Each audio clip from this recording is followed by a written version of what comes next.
आजच्या व्लॉगमध्ये आपण पाहणार आहोत ऑनलाईन शॉपिंग, पैशाची बचत, घरात प्रेझेंटेबल कसं राहावं, स्किन केअर, आपल्यांची काळजी आणि स्वतःच्या तब्येतीसोबत झाडांची काळजी कशी घ्यावी. तर आजचा व्लॉग पूर्ण पहा. आजचा व्लॉग 1% जरी आवडला ना, तर नक्कीच लाईक, शेअर अँड सबस्क्राईब नक्की करा. हाय, हॅलो, गुड मॉर्निंग, नमस्ते सगळ्यांना. जय भीम. मी सीमा. स्वागत आहे आपल्या सगळ्यांचं किचन सवंगडी आणि मी या चॅनलमध्ये. तर हा जो मी मॅक्सी ड्रेस घातलेला आहे, वन पीस ज्याला आपण म्हणू शकतो. तर हा मी मिशोवरून खरेदी केलेला आहे आणि कॉटन आहे आणि सगळ्यात महत्त्वाचं आपल्या बजेटमध्ये बसलेला आहे. म्हणजे जास्त काही महाग नाही आहे. 500च्या आतमध्ये हा खरेदी केलेला आहे. आणि अशा प्रकारचे जर तुम्ही मॅक्सी ड्रेस वगैरे घरामध्ये जर वापरले, तसं ज्यांना आवडतात त्यांच्यासाठी मी सांगते. तर दिसायला देखील अट्रॅक्टिव्ह वाटतात, प्रेझेंटेबल वाटतात. नेहमीचे तेच गाऊन घालून एकदम कंटाळवाणं आणि बोरिंग आपली पर्सनॅलिटी दाखवण्यापेक्षा आणि स्वतः देखील तसं अनुभवण्यापेक्षा अशा प्रकारचे ड्रेस ऑनलाईनमध्ये खूप स्वस्तात मस्त मिळतात. आपल्या बजेटमध्ये असतात. त्याच्यामुळे ना अशा प्रकारचे मॅक्सी ड्रेस तुम्ही नक्की खरेदी करू शकता.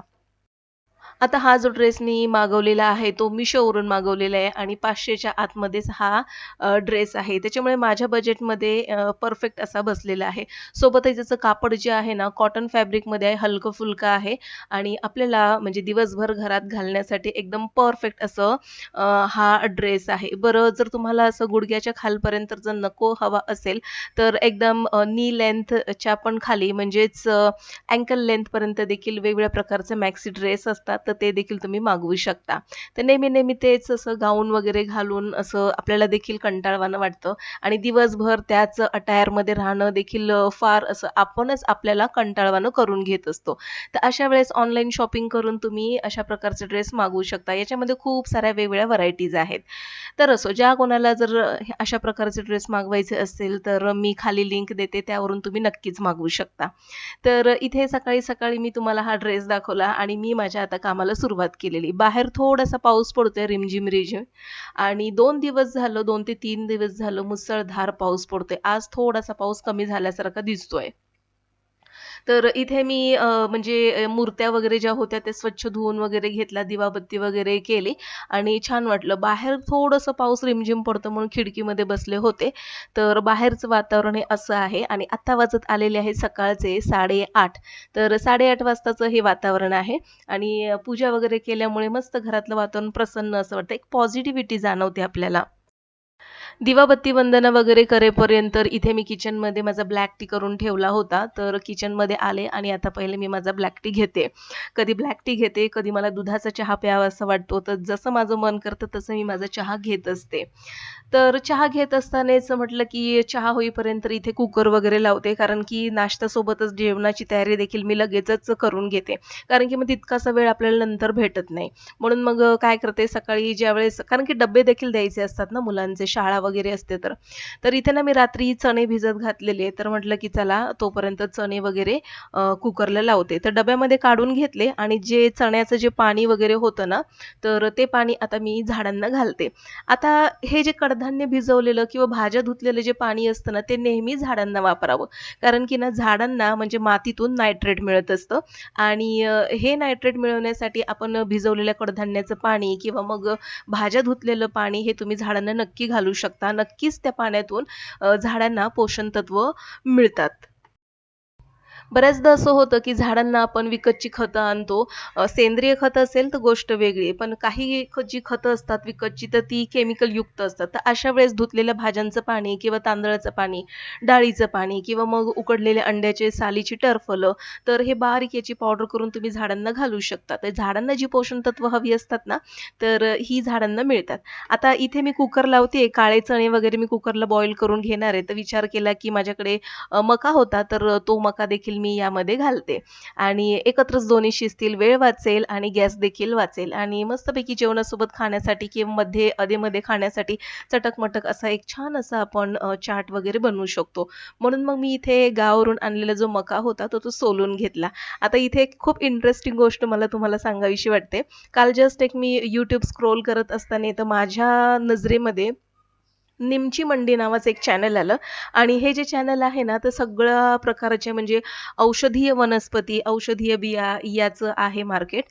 याचं चॅनल आहे आणि निमची मंडी यामध्ये ना, वेगवेगळ्या भागातून जे शेतकरी येतात ना, तर ते शेतकरी तिथे जे औषधी असतात, जसं की अकरकरा म्हणा किंवा मग आता मी हे मका सोलला, तर ते मक्याचे जे केस असतात, तर मक्याचे केस, त्याच्यानंतर सुकवलेल्या लिंबाची लिंबाच्या साली, कडुनिंबाची सुकवलेली पानं, जांभळाची पानं, त्याच्यानंतर कवठाच्या साली, तर ह्या वेगवेगळ्या प्रकारचे जे औषधीय पानं, बिया ज्या असतात ना, तर त्या बाजारामध्ये विकल्या जातात आणि मला ऐकून आश्चर्य वाटलं, म्हणजे बघून देखील आश्चर्य वाटलं, की मक्याचे जे केस आहेत ना, ते साधारणपणे 3 ते 4,000 प्रति क्विंटल असे ते विकले जातात.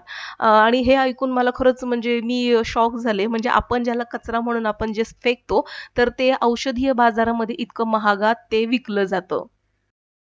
आणि मला आत्तापर्यंत भाजीपाला, कडधान्य याची शेती माहिती होती, फळं वगैरे आणि औषधीय भाज्या देखील म्हणजे औषधीय प्रकारचे जे की पिकं असतात ते देखील घेतली जातात.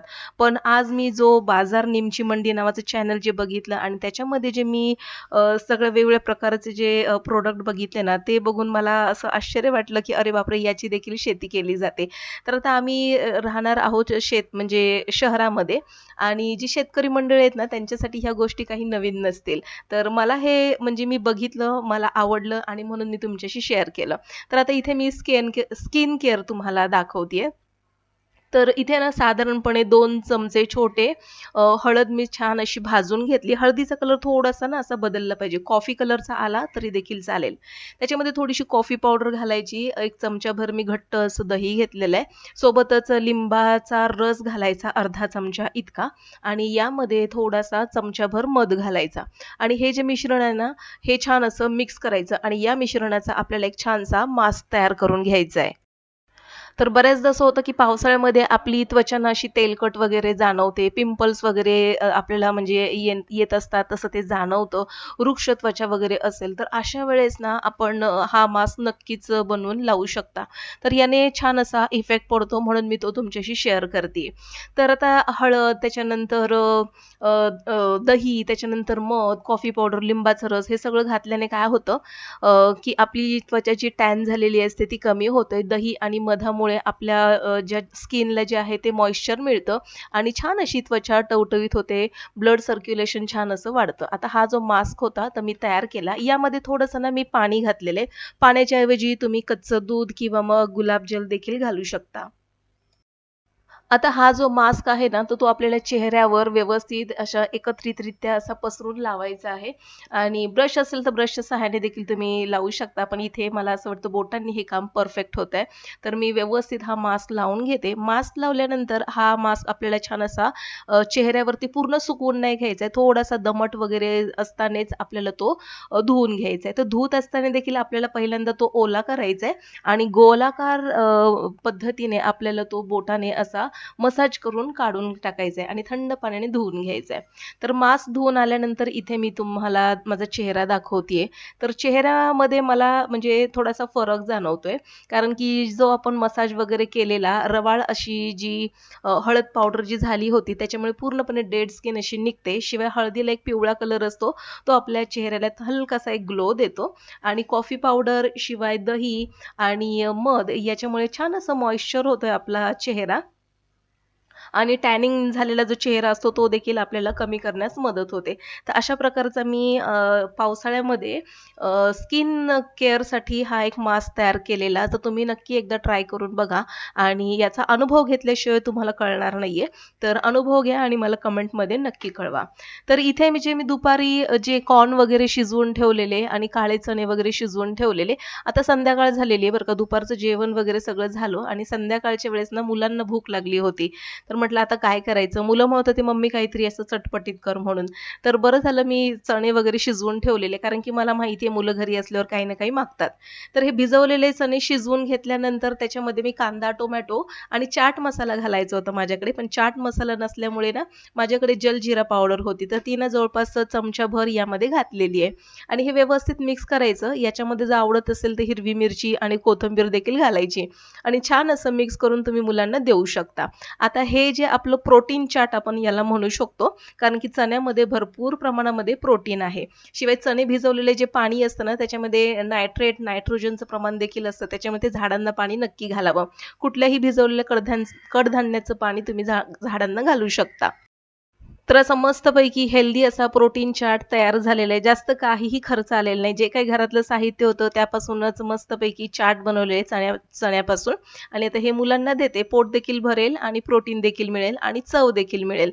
तर मस्तपैकी मुलांची आज मज्जा आणि त्यांच्यासोबत माझी देखील. तर आता इथे 2 वाट्या मी छान अशा तयार करून घेते आणि मुलांना देऊन येते. तर डी-मार्टचं आता पैशाची बचत करायची असेल, तर आपण ज्या गोष्टी खरेदी करतो ना, त्याच्यावर आपला कंट्रोल असणं फार गरजेचं आहे.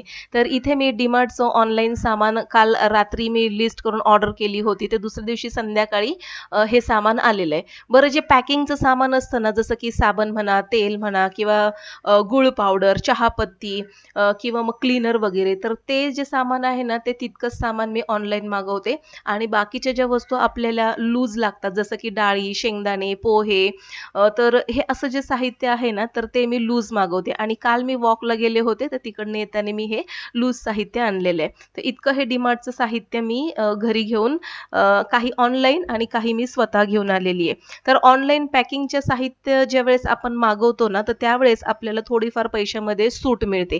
पण तेच जर साहित्य तुम्ही बाहेरून दुकानातून जेव्हा मागवता ना, तर त्यावेळेस जी किंमत आहे ती ॲज इट इज किंमत तुम्हाला मिळते. आणि शिवाय हे जे लूज साहित्य जे मी मागवलेलं आहे, तर दुकानाच्या किमतीपेक्षा डी-मार्टमध्ये हे लूज डाळी, त्याच्यानंतर पोहे वगैरे तर हे आपल्याला स्वस्तच मिळतं. त्याच्यामुळे हे जे लूज साहित्य आहे ते डी-मार्टमधून मी नेहमीच आणते. तर अशा प्रकारे मला किमतीमध्ये तफावत जाणवत असल्यामुळे मी अशा प्रकारे माझं किराणा सामान भरते आणि अशा प्रकारे थोडीफार पैशाची बचत करते. आणि इथे चाललेली आहे आमच्या पप्पांची सेवा. कारण की पप्पांना आलेला आहे ताप आणि म्हणून आमचा निलय थोडीशी पप्पांची सेवा करतोय.